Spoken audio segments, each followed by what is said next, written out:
함께 하시고 홀로 영광 받아 주시옵소서.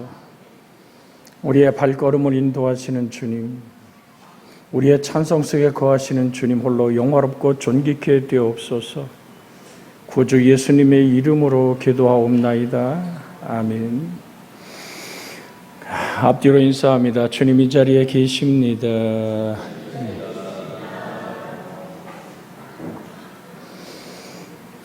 우리 엄미선 집사님이 고백하는 이야기를 할 때 성령은 제게 이런 목소리를 들려줘요. 찬양이 무엇이지?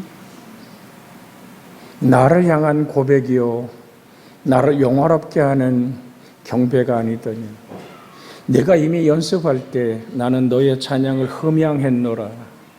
성령이 제게 들려준 음성은 그렇습니다. 내가 너의 상급으로 이미 오늘 기록해 놓았다. 여러분, 제가 그냥 지나가는 얘기가 아니에요. 우리 주의 성령이 들려준 음성을 그대로 들려드립니다. 주의 평강이 우리 속에 있기를 예수의 이름으로 축복해 드립니다. 그러니까 제가 그렇게 많이 밝히진 않지만 우리 주의 성령이 제게 주신 은사 중에 가장 강력하게 나타나는 게 예언의 은사입니다. 그걸 모두 이렇게 절제하고 그 말씀 속에 섞어서 여러분에게 선포할 뿐입니다. 자, 이제 우리가 본문으로 돌아가서 또 이르시되, 자, 마가복음 2장 27절에 오늘 주님은 이렇게 말씀합니다. 또 이르시되 안식일이 사람을 위하여 있는 것이 아니라 사람이 안식일을 위해 있는 것이 아니니라는 말씀을 합니다. 우리가 25쪽 주의 날은 어떤 날인가에 오늘 본문을 읽었으면 이 두 가지 작은 2번까지 같이 한번 읽습니다. 25쪽, 우리가 가지고 있는 교재 25쪽 찾으셨죠?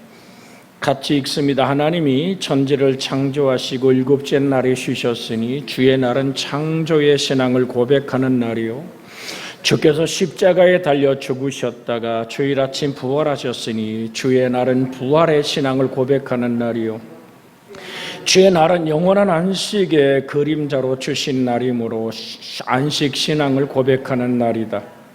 주의 부활은 천지 창조보다 중대한 의미를 가졌기 때문이요, 일요일은 주님의 날, 주일 또는 성일이라 부르면서 기쁨과 감사와 축복으로 지키게 되었다. 주의 날은 예배의 날이다. 주의 날은 하나님께 예배를 드리는 날이며 부활하신 그리스도가 현재 계신다는 사실, 확신, 기쁨을 나타내는 날이다. 주의 날은 휴식만이 아니라 하나님께 예배드리기 위해 성별된 날이다. 주의 날을 존중히 여기지 않거나 예배를 드리지 않는 재직은 그리스도의 증인으로서의 자격이 없다. 안식일을 기억하여 거룩하게 지키라는 주의 날은 예배의 날이다. 2번 크게 읽습니다. 주의 날은 선행의 날이다. 예수는 안식일은 사람을 위한 것이 아니요, 사람이 안식일을 위한 것이 아니라 안식일에 선을 행하는 것이 옳다라고 하셨으니 주의 날은 선행의 날이 되어야 한다. 재직들은 주의 날에 슬픔에 잠겨 있는 자, 병에 신음하는 자, 실패한 자, 옥에 갇힌 자를 방문하는 일을 하여야 한다. 주의 날의 선행도 다른 날의 선행도 다른 날의 생활과 같다고 생각할지 모르나 세속적인 목적으로 하는 선행보다는 주의 영광을 위해 그리스도의 정신으로 하는 선행은 가장 효과 있고 보람이 있는 일이 된다. 자, 여기서 이제 마가복음 2장 27절, 28절이 등장하죠. 또 이르시되 안식일이 사람을 위하여 있는 것이 아니요, 사람이 안식일을 위하여 있는 것이, 그러니까 안식일이 사람을 위하여 있는 것이요, 사람이 안식일을 위하여 있는 것이 아니다. 자, 이 말씀이 헬라어 원어 그대로 직역을 하면, 그리고 그가 그들에게 말씀하고 계셨다. 안식일은 사람 때문에 있는 것이다. 그리고 사람이 안식일 때문에 있는 것이 아니다 라는 얘기입니다. 그러니까 사실 마가복음 2장 27절은 마태나 누가복음에는 생략된 오늘 성경입니다. 그러니까 사람이라고 얘기하는 안드로포스라는 이 헬란 말은 아담이란 말과 동의어입니다.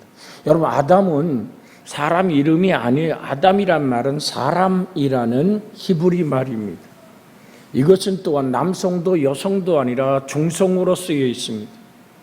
그러니까 오늘 구약 창조 기사에서 인간을 창조하는 정점을 이루고 있으며, 인간은 하나님의 형상대로 하나님의 생기를 부여받아서 창조된 것으로서 하나님의 말씀을 듣고 사명을 부여받을 만한 가치를 지닌 존재로 창조되었다는 사실입니다. 자, 사람이 누구 형상이라고요? 하나님의 형상과 모양이라고요. 우리 오늘 심히 명절을 지나며 피곤할지라도 오늘 앞뒤 옆으로 같이 인사합니다. 당신은 하나님의 형상입니다. 그러니까 우리가 그냥 흙덩어리가 아니라고요. 저 코끼리도, 집에서 기르는 오늘 반려견도, 고양이도, 바다의 어족도, 고래나 또는 상어나 수많은 물고기도, 오늘 수많은 과일을 달리는 나무도 다 그냥 흙으로 그냥 돌아가 버립니다. 근데 사람이 그렇게 흙으로 무너지지 않는 이유가 뭡니까? 예수님의 그 부활의 소망은 사람을 지으신 하나님이 사람에게 주어진 최고의 목적입니다. 여러분 들으세요. 다 부활합니다, 사람은. 그것이 심판의 부활이냐 생명의 부활이냐의 문제입니다. 여러분과 제가 생명의 부활로 일어선다는 사실을 기억하십시오. 오늘 새벽에 같이 다뤘습니다마는 저 큰 바벨론의 성이 무너지고 음료의 역사가 깨져나가는데 상인들이 울고 불고 난리 피우는가 뭡니까?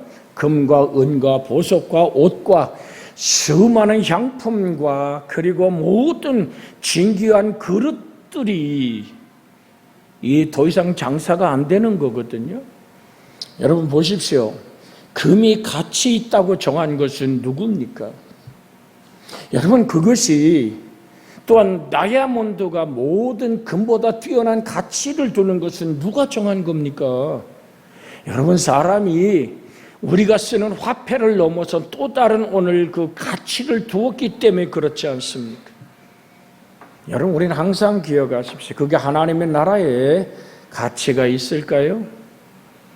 그래서 내 보물이 있는 곳에 내 마음도 있다 그랬어요. 재물과 하나님을 절대로 겸하여 섬길 수가 없습니다. 하나님의 날과 내 날을 구분할 줄 아는, 그래서 내가 누구냐는 정체성에서 우리의 신앙이 출발해야 되는 겁니다. 나는 하나님의 형상과 모양으로 지음받은 하나님의 형상이란 사실을, 하나님의 모양이란 사실을 잊어서는 안 됩니다. 그래서 주님 뭐라고 말씀했죠? 사람이 떡으로만 사는 것이 아니라 하나님 입에서 나오는 모든 말씀으로 살리라. 할렐루야. 생명의 말씀으로 호흡하고 그 말씀이 나의 삶의 양식이 될 때 사람은 비로소 사람의 존재, 즉 뭐냐면 하나님의 말씀을 들을 수 있고 하나님 주신 사명을 받을 수 있는 만한 가치, 그게 누구라고요? 사람이라고요. 너희는 온 천하에 다니며 만민의 복음을 전파하라. 내가 하늘과 땅의 모든 권세를 가지고 너희가 세상 끝날까지 뭐 한다고요? 함께 있겠다, 동행하겠다. 내가 누구기에?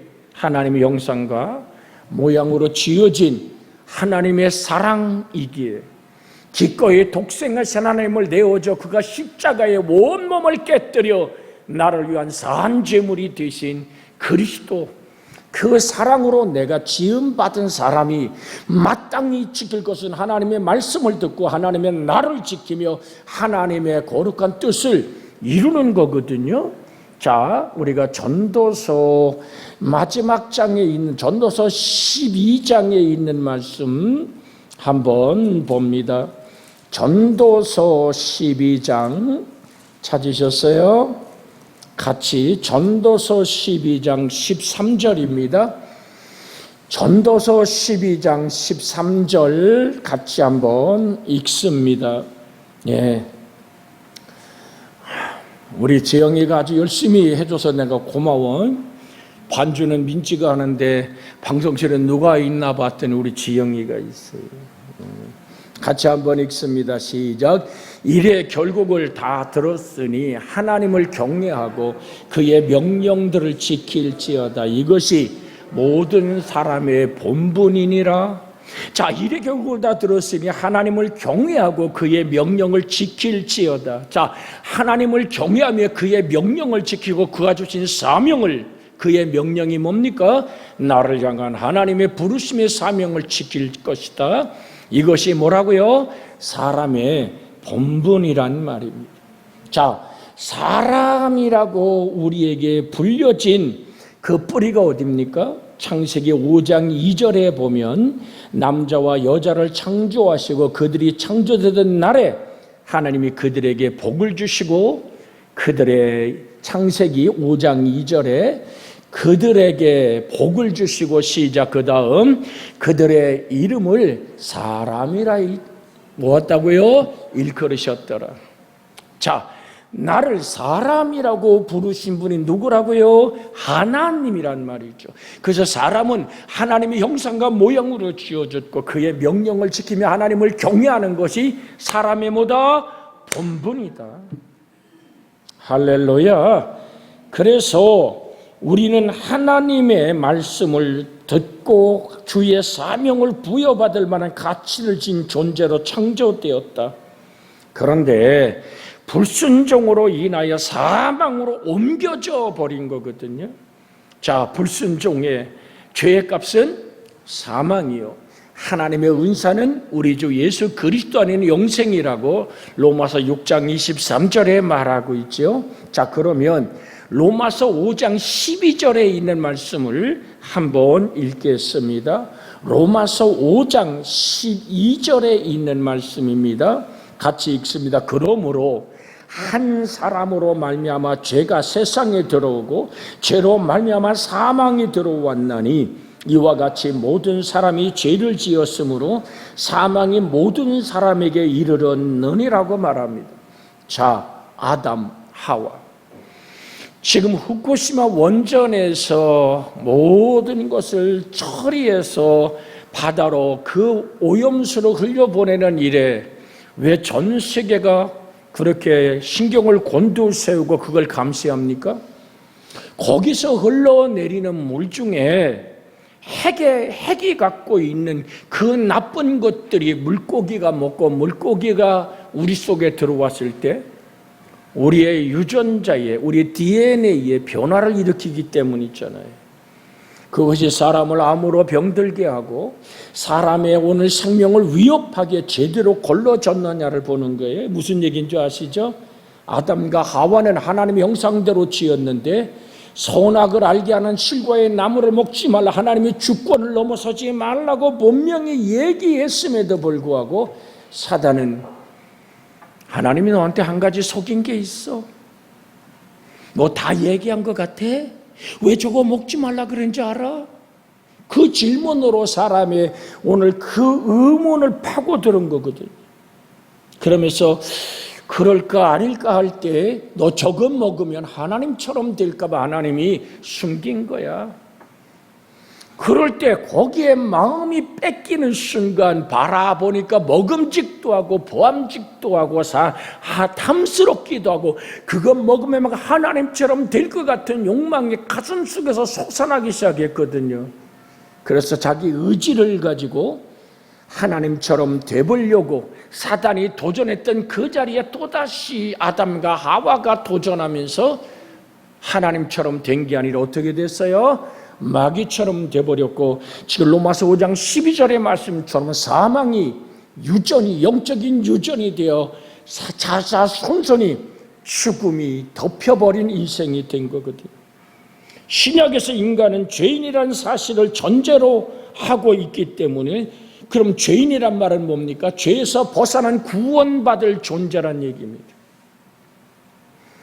포로로 잡힌, 이제 우크라이나와 러시아가 2년 넘는 전쟁 속에서 이제 푸틴이 화해를 맺어보겠다라고 지금 손 내미는데, 우크라이나가 얼마나 오늘 동의할지는 모르겠습니다만은 무슨 얘기입니까? 포로로 잡힌 자들의 대가를 지불해야 그들을 자유케 될 수 있는 것처럼, 죄의 값은 사망이고 죄와 사망에 붙들린 인생들이 반드시 거기서 해방돼야 된다는, 신약에서 인간은 죄인이라는 사실을 전제로 하는 이유는 구원받을 존재라는 얘기를 말하고 있는 거거든요.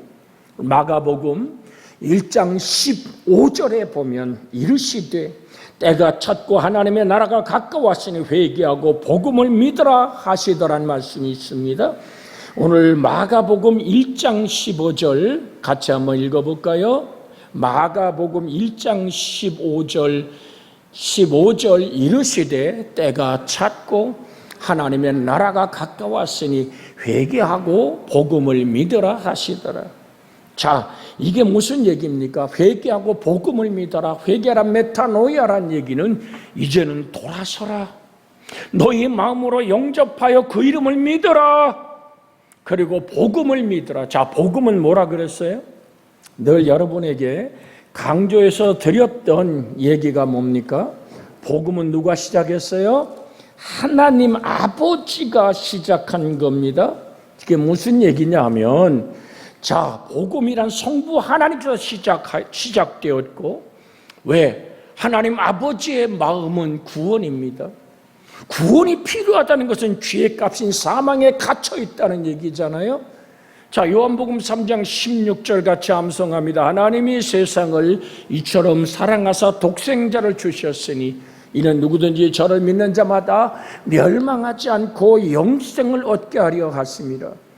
자, 독생자를 보내고 그의 몸을 깨뜨려 산재물이 되게 하신 이유는 뭐예요? 죄의 값은 사망이라, 사망의 값은 똑같은 사망에 앉은 자가 치를 수가 없거든요. 그래서 죄 없으신 어린 양 예수, 성령으로 수태하신 예수, 구약의 메시아만이 참 하나님이신 예수께서 참 사람 되어 몸 깨뜨리고 피를 쏟아야지만 그 보혈의 피만이 가치가 있기 때문에 성부 하나님이 시작한 하나님의 사랑은 예수 그리스도에 의해서 완성된 구원의 기쁜 소식이 뭐라고요?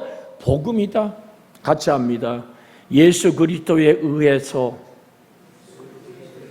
완성된 구원의 기쁜 소식, 이게 복음입니다. 아멘. 이 사실을 깨달아 알도록 도우시는 분이 성령 하나님이십니다. 그래서 복음은 뭐라고요? 예수 그리스도입니다. 자, 옆에 사람 같이 한번 인사합니다. 복음은 예수 그리스도입니다. 그러니까 지금 마가복음 1장 15절에서 이르시되 때가 찼고 하나님의 나라가 가까웠으니 회개하고 뭐를 믿으라? 복음을 믿으라. 그러긴 뭐예요? 뭐를 믿으라? 예수 그리스도를 믿으라. 그리하면 너와 내 집이 구원을 얻으리라. 그래서 사도행전에 외치잖아요. 주 예수를 믿으라. 그러면 너와 내 집이 구원을 얻으리라. 구원이 필요하다는 얘기 뭐예요? 죄와 사망에 갇혀 있다는 것을 전제하고 하는 얘기란 말이죠. 그래서 누가복음 15장 7절에 마가복음 6장 12절로 먼저 보면 마가복음 6장 12절에 우리가 우리에게 죄 지은 자를 사하여 준 것 같이 우리의 죄를 사하여 주시옵고. 주님은 그렇게 우리에게 오늘 마가복음 6장 12절에서 우리의 죄가 용서받아야지만 된다는 것을 전제하고 있단 말입니다. 항상 기억하세요. 죄의 값은 뭐라고요? 사망이고. 그 사망은 누가 걸머졌어요? 저가 찔물 우리 허물 때문, 저가 상함은 우리 죄악 때문이라. 저가 징계를 받아 우리가 평화를 누리고 저가 채찍에 맞으면 우리가 나음을 입었도다. 할렐루야. 죄의 값인 사망을 치르신 예수 그리스도 안에서만 용서가 있고, 그것을 우리를 향한 구원의 이야기인데, 복음이란 얘기는 예수 그리스도란 사실입니다. 그래서 오늘 복음은 예수 그리스도인데, 복음을 깨닫고 믿고 소유할 수 있도록 우리 주의 성령이 지금도 역사하고 계신 겁니다. 누가복음 15장 7절에 내가 너희에게 이르노니 이와 같이 죄인 한 사람이 회개하면 하늘에서는 회개할 것 없는 의인 99으로 말미암아 기뻐하는 것보다 더하리라. 할렐루야. 여러분, 그러니까 우리가 예수 그리스도가 복음이라 그랬어요. 지금 아주 기독교의 가장 기초적인 진리를 여러분과 함께 나누고 있습니다. 복음은 예수다. 예수라는 이름의 뜻이 뭐죠? 자기 백성을 저희 죄에서 구원할 자다. 자, 그럼 자기 백성이 있어야 구원자가 있는 거잖아요. 자기 백성인 우리를 지으시고 우리가 죄악과 저주와 죽음에 갇혀 있는 구원이 필요한 인생들에게 다가와서 주 예수를 믿으라. 그러면 너와 내 집이 구원을 얻으리라. 하나님의 피조물로서의 인간을 오늘 정말로 분명하게 지시하고 있습니다. 인간은 하나님과의 관심 아래 있으며, 인간은 하나님의 관심 아래 있으며 은총을 입어 메시아적 구원의 공동체에 속할 존재라는 사실입니다. 좀 어려운 글을 여러분에게 드렸습니다마는, 여러분과 저는 예수 그리스도 안에서 하나님의 형상과 모양으로 지음받은 행복을 회복할 존재란 얘기죠. 에덴이란 말이 행복이란 말이거든요. 그래서 창조의 사건에서 사람과 안식일은 모두 중요한 의미를 지니고 있습니다. 안식일, 누구 안에서 안식해요? 수고하고 무거운 짐진 자들아, 한번 암송해 볼까요? 수고하고 무거운 짐진 자들아 다 내게로 오라. 내가 너를 편히 쉬게 하리라. 나는 마음이 오냐고 겸손하니 나의 멍에를 메고 내게 배우라. 그리하면 너희 마음이 뭐하리라? 쉼을 얻으리라. 너희가 안식을 얻으리라. 너희가 그리스도 안에서 자유를 누리리라. 진리를 알지니 진리가 너희를 자유케 하리라. 할렐루야. 내가 곧 길이요 진리요 생명이라고 하신 예수 그리스도 안에서만 진정한 자유가 있습니다. 그래서 분명한 것은 오늘 안식일이 인간을 위해 창조된 것이지 인간이 안식일을 위해 창조된 것이 아니라는 사실을 우린 다시 한번 이 오늘 예배에 회복되어지고 알아지기를 원합니다. 자, 안식일은 누구를 위해 존재하는 거라고요? 사람을 위해서. 사람은 하나님의 형상이 그 모양대로 지음받은 자가 이 복음 안에서 예수 그리스도한테 쉼을 얻는 그날, 하나님을 영원롭게 하는 그날이 안식일이라는 얘기죠. 안식일은 하나님 백성들로 하여금 기쁨을 향유하도록 주어진 특별한 선물입니다. 내 안에서 쉼을 얻어라. 내 멍에 밑에서 쉬라. 그리스도의 십자가의 멍에 밑에서 주님의 죽음을 이긴 부활하신 예수 그리스도의 품에서 쉼을 얻는 날, 이 날을 우리에게 선물하신 분이 창조자 삼위일체 하나님이심을 우리는 믿습니다. 만약 어떠한 경우라도 안식일이 인간을 속박하는 일이 생겨서는 안 된다는 얘기죠. 그것은 하나님의 창조 질서를 위배하는 것이며 하나님께 도전장을 내미는 것임을 우리는 기억해야 됩니다. 그래서 시편 8편 4절에 사람이 무엇이기에 주께서 그를 생각하시며 인자가 무엇이기에 주께서 그를 돌아보시나이까 라고 시편은 말하고 있습니다. 시편 8편 오늘 4절 같이 한번 크게 읽습니다. 사람이 무엇이기에 주께서 그를 생각하시며 인자가 무엇이기에 주께서 그를 돌아보시나이까. 시편 144편 3절 한 절을 같이 한번 우리가 읽고 기도하기를 원합니다. 시편 144편 3절 같이 읽습니다. 여호와여, 사람이 무엇이기에 주께서 그를 알아주시며 인생이 무엇이기에 그를 생각하시나이까. 그렇게 하나님은 우리를 특별히 생각하시고 우리와 함께 동행하시며 우리의 쉼을 허락하신 안식 그리스도 안에서의 평강이 있기를 주의 이름으로 부탁을 드립니다. 아버지 하나님께 간구합니다. 그 안식의 쉼을 내게 허락해 주옵소서. 주여 자비하신 아버지 하나님, 오늘도 우리는 주의 형상과 모형으로 지음받아 절대적 구원이 필요한 죄에 갇힌 자, 우리를 놓여 자유케 하려고 하나님, 인생이 무엇이기에 하나님 그를 생각하시나요? 아버지 하나님, 사람이 무엇이기에 주께서 그를 생각하시냐? 인자가 무엇이기에 주께서 그를 돌아보시나이까? 여호와여, 사람이 무엇이기에 주께서 그를 알아주시며